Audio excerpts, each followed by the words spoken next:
জানুয়ারি মাসে আমি কি করেছি তার একটা ছোট্ট আপডেট তোমাদের সাথে দিই। দেখো, ফার্স্টে কিন্তু তোমরা দেখতে পাচ্ছ যে প্রথমে আমি শপিং করতে গিয়েছিলাম 5 জানুয়ারিতে, যেহেতু আমার ডাক্তার দেখানোর ডেট ছিল সেদিন। আর বিকেলে কিন্তু আমার হাজব্যান্ড এই কেক, ফুচকা আর সাথে একটা বার্থডে কেক নিয়েছিল। এটা 5 জানুয়ারির একটা ক্লিপ। আর এইটা কিন্তু ছিল সেদিন রবীন্দ্রার জন্মদিন, যেহেতু ওরা আমাদের বাড়িতে ঘুরতে এসেছিল, তাই কিন্তু ওর জন্মদিনটা এখানেই সেলিব্রেট করা হয়েছিল।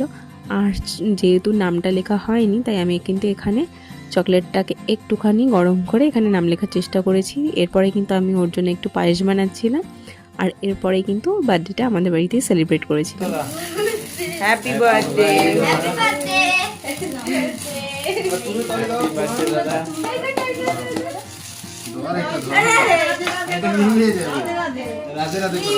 স্প্রেটা ইয়ে কর, স্প্রেটা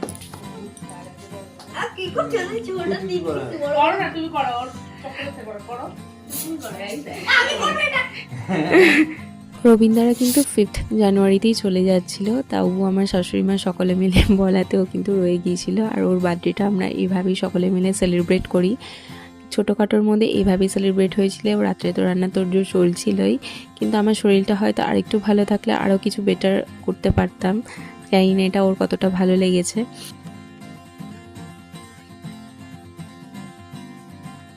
এরপরে যে বার্থডের ভিডিওটা তোমরা দেখবে সেটা হচ্ছে 14 জানুয়ারিতে তিন্নির বার্থডের ভিডিও। বিরাট ফলোয়ান তো।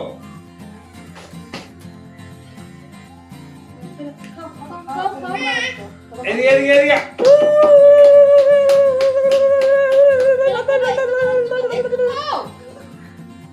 তাহলে করছি না।